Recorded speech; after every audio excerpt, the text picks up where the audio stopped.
Hey guys, back out from a pad here. Guys, today is such an exciting day. Today we're going to be planting some orange hot plum sticks. You guys know I always talk about my red coat plum and my yellow coat plum hot plums that I have growing in the garden. Well, my sister got some orange coat plum sticks, guys. She gave them to me last week and I stuck them here in the corner of this bed just so that, they won't be dried out by the time I'm ready for it. So today I'm going to show you how to grow hog plums, orange coat hog plums from cuttings.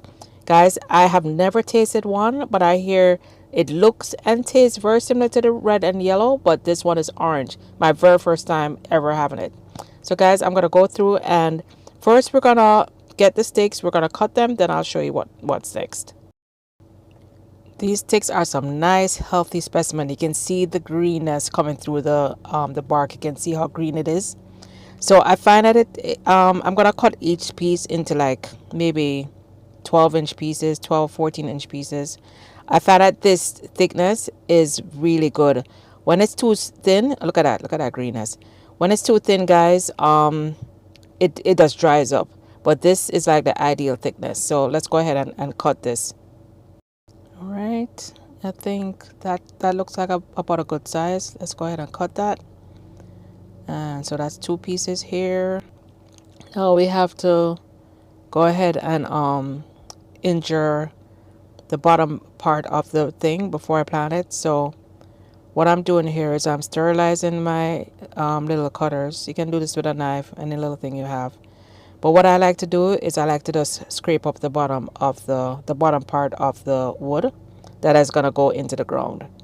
So I kind of injure it going around, expose a little bit of the green.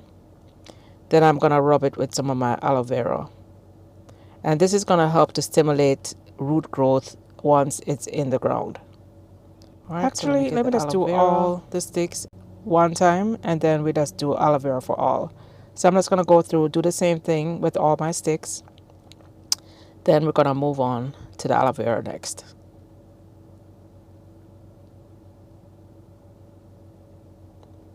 I hope you guys can see this clearly. You can see the little green showing through. So I'm not scraping it hard, I'm just lightly scraping it. Now for the aloe vera, guys, you can do this with rooting hormone. If you have rooting hormone, aloe vera acts like a rooting hormone, and I have it all throughout my garden. So, and it's always readily available for me. So I just cut the aloe vera and I'm rubbing it on all the wood. You can see all that good aloe vera slime. All that is gonna stimulate root growth. I do this with all my cuttings in my garden. Occasionally I use rooting hormone, but generally I just use my aloe vera. So now I'm gonna stick these into this pot. And as the plants grow, guys, don't worry about it. As the plants grow, I'm gonna move these. I'm gonna repot them up, but for now I'm just gonna stick them all in the same pot. It's really better to just use your finger and make a hole first, or you can just stick them in. But I'm gonna stick them all in the pot, and then as they grow, then I'll go ahead and separate them. And guys, always be sure to label it. So today's February 13th, orange hog plum. Gonna stick my little tag on there because, guys, I have so many cuttings growing throughout my garden that I'll forget. Then of course you want to give it a good soaking with water before you stick it under a tree. You don't want to keep this in direct sunlight. You want to find a nice shady spot because you don't want it to you don't want all the moisture to come out and for it to dry out. You can put a bag over it to create a humidity dome, but the last time I did that with my other plum sticks, I found that it started getting mildew. Here I'm just dropping the aloe vera pieces there. It will break down and feed the soil, plus as I said, it's a stimulant. All right, so let's go find a nice shady spot. I'm gonna put it in the back here where I have all my other cuttings, and then we can check on some of the other cuttings I did. So I have it right here beside my sunflower cuttings and all my other cuttings. Gonna stick it right there in the shade. Or maybe I need to move it back a little bit. So guys, here is the red coat plum sticks that I planted a couple weeks ago. And when I scrape it, you can see, guys, it's still green. They're still green, so they're still going. They haven't germinated any leaves yet, but you can see the green underneath it. Couple of the skinnier pieces are like dry. Look at that. It's like a little bit on the dry side. So, but then most of them, the fatter pieces are nice and green. So that's why I'm saying I think this thickness is like the perfect thickness. When it's too thin, it kind of dries out. So that's, a good test. These would have ended up in the garbage, but these were all cuttings that came from me trimming my red coat plums. So I have 3 or 4 that are good to go, that are still green. So I think I'm going to get 3 or 4 plum sticks. But as I said, those skinny ones, I'm going to probably dump them.